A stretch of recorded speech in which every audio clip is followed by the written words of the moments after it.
Hi നമസ്കാരം, എല്ലാവർക്കും സുഖമല്ലേ? ഇന്ന് ഈ പൈനാപ്പിൾ വെച്ച് നമുക്ക് വിഷു സദ്യക്കായി ഒരു പുളിശ്ശേരി ഉണ്ടാക്കാം. സാധാരണ ഞങ്ങൾ വിഷു സദ്യക്ക് മാമ്പഴ പുളിശ്ശേരിയാണ് ഉണ്ടാക്കാറുള്ളത്. അത് ഞാൻ നേരത്തെ അപ്ലോഡ് ചെയ്തിട്ടുള്ളതുകൊണ്ട് ഞാൻ വിചാരിച്ചു എന്നാൽ ഒരു പൈനാപ്പിൾ പുളിശ്ശേരി ആയിക്കോട്ടെ.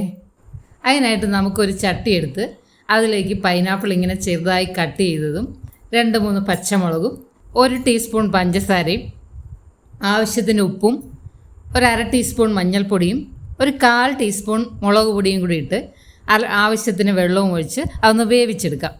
ഇടയ്ക്കൊന്ന് ഇളക്കിയും കൊടുക്കാം. മാമ്പഴ പുളിശ്ശേരിയും പൈനാപ്പിൾ പുളിശ്ശേരിയും ടേസ്റ്റിൽ ഒന്നിനൊന്ന് മെച്ചമാണ്. ഏതാണ് ബെറ്റർ എന്ന് നമുക്ക് പറയാൻ പറ്റില്ല, അത്രയും ടേസ്റ്റാണ് രണ്ടിനും. അതൊന്ന് വെന്ത് വരുന്ന സമയം കൊണ്ട് നമുക്കൊരു അരപ്പ് റെഡിയാക്കാം. അതിനായിട്ട് കുറച്ച് തേങ്ങയും 1/2 ടീസ്പൂൺ ജീരകവും കൂടി നന്നായിട്ട് അരച്ചെടുക്കണം. ഇതിപ്പോൾ നമ്മുടെ പൈനാപ്പിളൊക്കെ നന്നായിട്ട് വെന്തിട്ടുണ്ട്.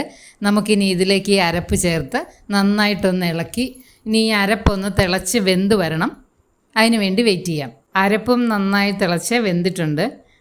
ഇനി സ്റ്റൗ ഓഫ് ചെയ്ത ശേഷം ആ തിളയൊന്ന് നിന്ന ശേഷം അതിലേക്ക് നമുക്ക് എടുത്തു വെച്ചിരിക്കുന്ന അധികം പുളിയില്ലാത്ത തൈര് നന്നായി കട്ടയുടച്ച് അതിലേക്ക് ചേർത്ത് കൊടുക്കാം. തൈര് ചേർത്ത ഉടനെ നമ്മൾ നന്നായിട്ട് ഇളക്കിക്കൊണ്ടേയിരിക്കണം, ഇല്ലെങ്കിൽ തൈര് പിരിഞ്ഞു പോവും.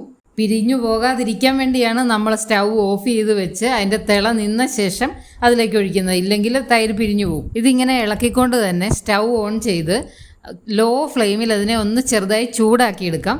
തിളയ്ക്കാൻ പാടില്ല, തിളച്ചാലും ഇത് പിരിഞ്ഞു പോവും. അതുകൊണ്ട് നന്നായിട്ടൊന്ന് ചൂടാക്കിയെടുക്കാം.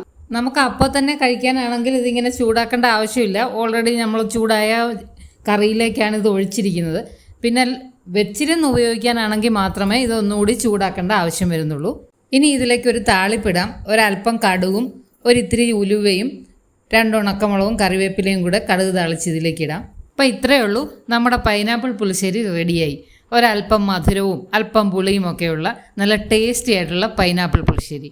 ഈ വിഷു സദ്യക്ക് നിങ്ങളും ഉണ്ടാക്കി നോക്കൂ, ഇഷ്ടാവും തീർച്ച.